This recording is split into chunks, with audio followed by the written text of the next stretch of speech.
first, Senator Bill Gannon. Thank you for all your work in the Senate. Thank you. I want to thank you first. I think it was a couple terms ago, Jess helped me with, I had a veterans bill, and I had an easy time getting it through the Senate. A little harder in the House, so I went to Jess because he's a military guy, he knows everyone in the House, and him, Scott Wallace, and a bunch of other guys helped me get, we increased the tax deduction for veterans. It helps 100,000 plus veterans in the state. So if your town now can afford to give the veterans more, they went from 500, my town, Sandown, wanted to give 750, but they were stopped for 14 years from doing what they wanted. So now we're giving out, if the town can afford it, they can give an extra 250 to show gratitude to the veterans who helped make us free. So thank you very much for the help on that bill. My veterans helped me with a lot of bills, but I first want to thank my wife, because I often forget her. I've been up in Concord for 10 years. I started as your state representative. Russell and the governor asked me to consider running for Senate, which I did 8 years ago, and I've been up there for a while. So my wife, thank you. My kids who campaign. My daughter was out hanging stage curtains with me today, and now she has to babysit me tonight. So thank you, honey, and that's why I helped pay for college. I'll take questions after, sir. I'm sorry. So my other kids all help with the campaign. In Sandown, I've been a Lion for 30 years. I usually run the screening for child screening at the schools. I've been on the planning board. We coached about 6 to 8 soccer teams per kid, so I coached 32 to 38 soccer teams. A couple basketball teams. My youngest daughter was a little short for basketball. Up in the Senate this year, I have led the Senate. The 5 biggest bills in the Senate, I wrote the Senate bills. I want to thank Kelly Ayat, wherever she is. She helped me write them at the Kingston Fair last year. I'll just go through them as quick as I can. The first one was immigration. No one else was doing a bill on immigration. I've been doing it for a couple of years. It's an anti-sanctuary city bill. Claremont and a few other towns have what they call a welcoming ordinance, and it says the police shall not cooperate. They shall not make a phone call to Homeland. So if they arrest someone as a federal detainer, I expect them to make a phone call to make sure the unvetted person is not a danger to anyone in the state. So that should be done. It did pass in the Senate. It did pass in the House, but unfortunately, like you said, we're short reps. Later in the day, the Democrats counted after this bill had been passed that the governor said he would have signed, but a few Liberty Republicans voted against it. They killed the bill with the Democrats, so we now don't have an anti-sanctuary city bill. So we want to make the state safe. We saw the cost. It's $461 billion a year to feed, close, and educate illegal who come over the border, illegal aliens. And we also, with them, they're not vetted, so our streets aren't safe. But Washington, Massachusetts, it now costs $1 billion they had to fund last year to raise the money to pay for housing, cleaning, educating. You know the suicide rate. I only have 1 minute left. The other 2 bills I did were, I did another bill to make out-of-state licenses illegal if they're given to illegal aliens. In Pennsylvania, you automatically get to vote when you get a license. Massachusetts and Pennsylvania now give illegal aliens licenses. So the bill was to stop them from doing it here. I passed the mandatory minimums for, I had a woman who came to my house. I listened to the constituents. She said, my son died of a drug overdose. I have little kids. I was very saddened by it. She said the person who sold the drugs did not do 1 day. Will you please pass a mandatory minimum so drug dealers have to go to pay? You know, we believe in people that we can rehabilitate, but there has to be 3 legs at least on a stool. We have to take them out of the society, and we have to punish them. Unfortunately, the Democrats, we were talking about bail earlier, they don't believe in bail, they don't believe in punishing. The last bill, that's probably enough, Jess. I go on. That's a lot. That's a lot. So I've been very busy. I run the Commerce Committee. I'm the chairman. I vice chair with the best person. I'm not the best senator. Sharon Carson is the best senator in New Hampshire. I try to be like her. She's up there every day of the week. So I emulate her. I am a lawyer by trade, but I hang stage curtains. So if you go in your Chester school, that's what I'm doing in the day, is hanging curtains and making money. And I love representing you. I'm very passionate about the work, and I hope to continue up there in the Senate. Thank you very much. So like we did with the governor's race, we're gonna have our candidates speak first, and then we'll have questions, and they'll do a jump ball for who might answer it. So Representative Emily Phillips, come on down.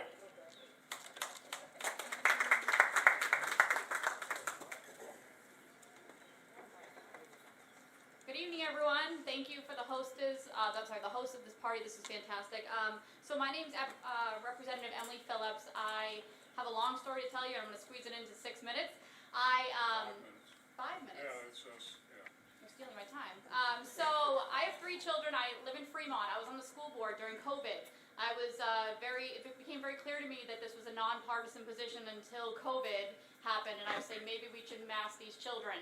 So I'm fighting against, all of this crazy tyranny in the COVID errors, and I think the townspeople appreciated me fighting for their rights, but the other side did not. So they ran 5 candidates in my small town against me, and I was not reelected. I said, what can I do with my time? I joined the budget committee. I then said, what else can I do? And I found out that a state rep who was going to be running unopposed into the State House, who did not fight hard enough against all of the COVID stuff, was running unopposed, so I ran against him. His name was Dennis Acton, and I knocked all the doors in Fremont, and I won this seat. So I'm a freshman state legislator. I have been pretty effective there. I'm what they call a whip. I get people to vote correctly, even when they are starting to lean to the left on a lot of these conservative priorities. So I rose the ranks, and I'm now the assistant majority leader. I've looked at what the House can do. The House crafts very detailed bills that protect our individual liberties and our rights, and they follow the Constitution, and I love what the House members do.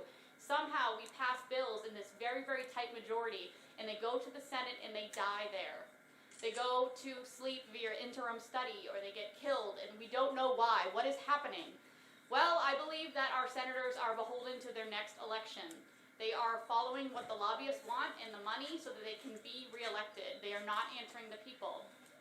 I believe that having a backbone is something that is lacking in the Senate, and I'm concerned about the lack of transparency, specifically roll calls.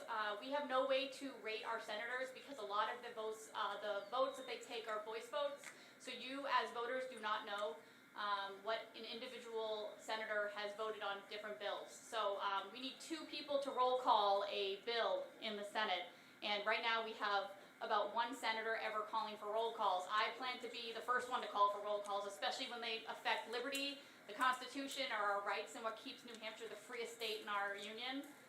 To be frank, I like Bill Gannon. I think he's a nice guy, but we need a change, all right? My children have one childhood, and I'm watching it wash right down the drain, okay? I think we've all had enough with the status quo. We need somebody in there who's going to speak loudly about what's going on, all right? Fight hard for conservative values, and I plan to be that person. In 4 weeks, I've raised $75,000, which is the most any senator has raised. This period. People believe in me. I plan to win. I'm going to knock as many doors as I can in all 12 towns. I want you to ask yourself, why don't we win more? We have a Republican governor. We have a very large majority Republican Senate, and we have a Republican House right now. Why did we not win more?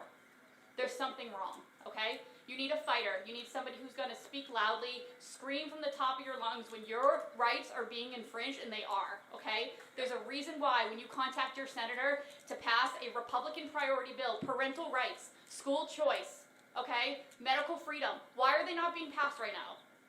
Why? There are deals being made, okay? You need somebody with a backbone who's willing to say the hard things, okay? And it's true. There's money involved, and they're selling us out. I'm asking for your vote September 10th. I need support, I need volunteers, I need yard signs, I need my name out there because I'm not an incumbent, okay? I'm a proven fighter. You can ask Jason Osborne. He's over there somewhere, he's our House Majority Leader. I plan to win this, guys. I want you on my team, okay? Emily4newhampshire.com. Thank you. Yes, I do.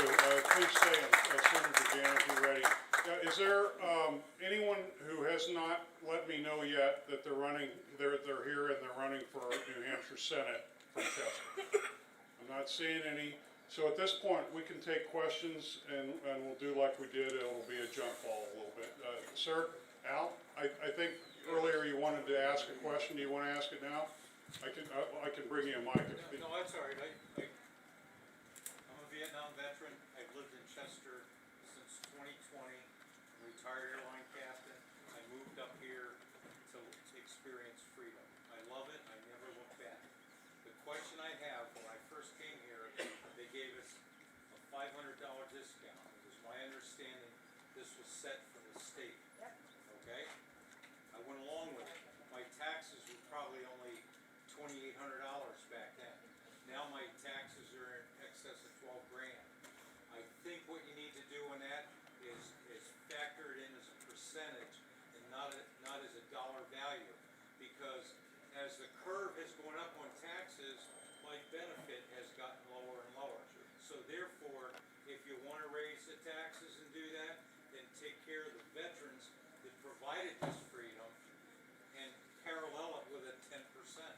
Or pick the number, 12, 11, I don't care, but that's what it has to be. And the other thing I will say, because I was just up at the VA hospital today, we have a wonderful facility up there, so make good use of it. Thank you for your service. Who wants to go? How you doing? So, 5 years ago, Jess, did I write that? 5 years ago, the people in my town came to me and asked me, they said we're veterans, it hasn't been raised for 14 years. Might have been 3 years ago we passed the bill. So the best I could do for you at the time, and I like your idea of raising it proportionate to cost of living or something.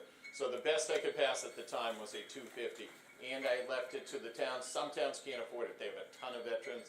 They choose not to use this. Some towns are given $300 and $400. So we left it to local control. I raised the cap, so it's 550% raise from what they get. And so my towns did it, but I do like your idea, and that's why we listened. Chester does The 750. So I got a raise to that from 3 or 4 years ago when it was the 500. Fortunately, Sure. as the taxes are going Sure. to the I didn't think of putting that in. That's a great idea. I should have probably done that. It's common sense. It's like all this stuff. You say these things are common sense, so I had a hard time passing the bill. No, I understand. And so that was a 50% raise for me to go proportionate was the best I could do at the time. So Well, and I think. but I realize it should be more. Thank you. I'm not even sure if I heard a question, but so I support veterans. I'm actually a big proponent of Defend the Guard, and that was a point that I didn't bring up in my speech, that the Senate voted entirely against the Republican platform against Defend the Guard, which would require our Congress to declare war before they activate our National Guardsmen, which are citizen soldiers, to foreign affair, who knows, sending them to Israel or Ukraine to die. I do believe that we need to reduce spending across the board and relieve taxes for everyone. So the tax credits for individuals, veterans, I'm 100% thankful for everything you've done, but we need to look at, in general, reducing spending to lower taxes for everyone, and our property taxes are out of control. Universal school choice will help relieve a lot of tax burden for everyone on the property level, so. No, it's a matter of priorities. If I'm flying along and I lose an engine, and even though it's my time for dinner, and I'm having a conversation with the co-pilot, I've got to take care of priorities. We only have so much money to deal with, so we've got to make a list of priorities. Are veterans up there? Absolutely. Are the elderly up there? Yes, sir. How about education? And let's just teach kids to learn how to do math. I'm a school bus driver, retired now, and I see some of these kids that have zero energy. They show up in pajamas. The language is atrocious. Do you have a question? I'm sorry. We need to keep moving. Do you have? Yeah, it's just a question. I'd like to know what's going to be done about it.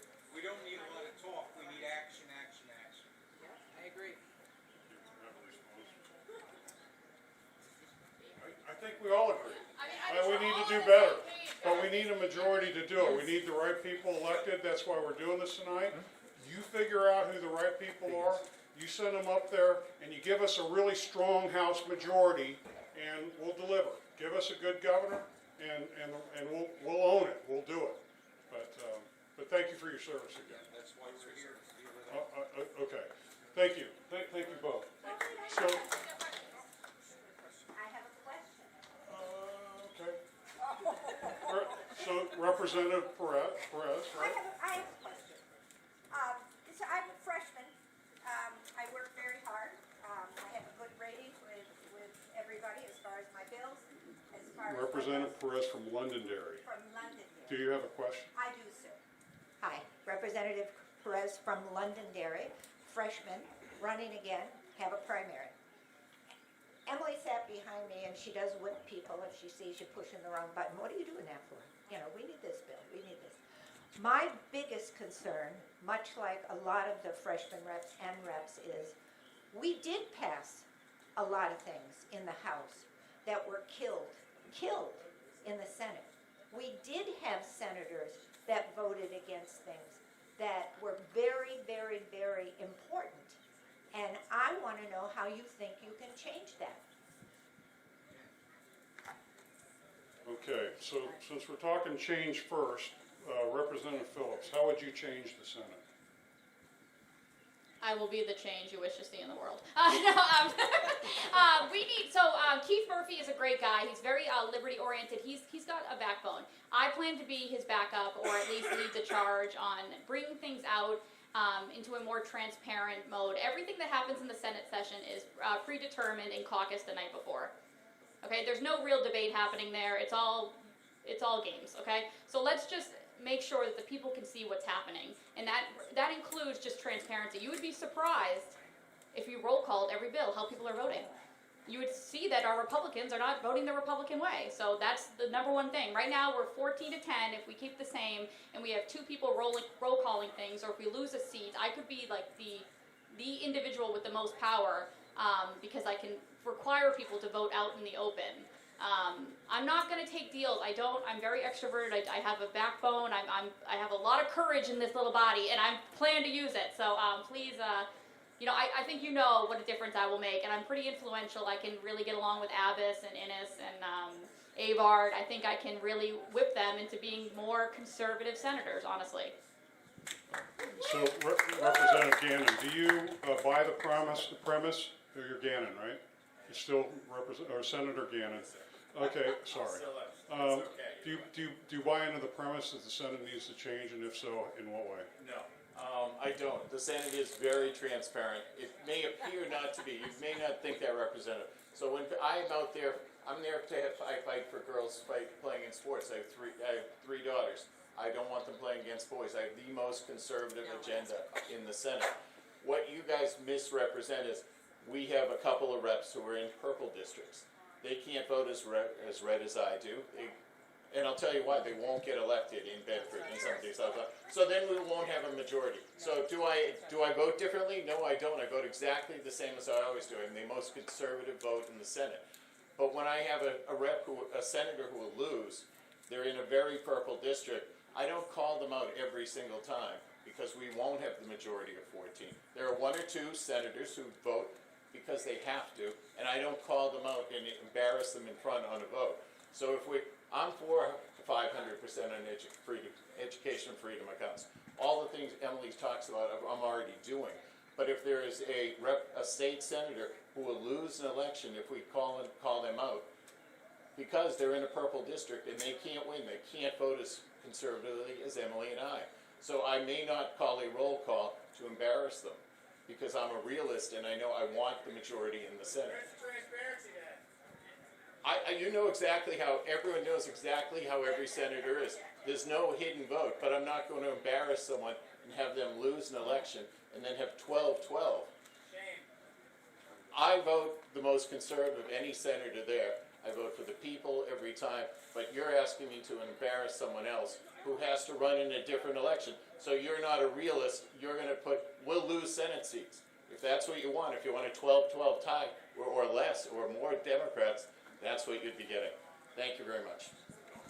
All right. And both of these Senate candidates are going to be around still. Talk to them.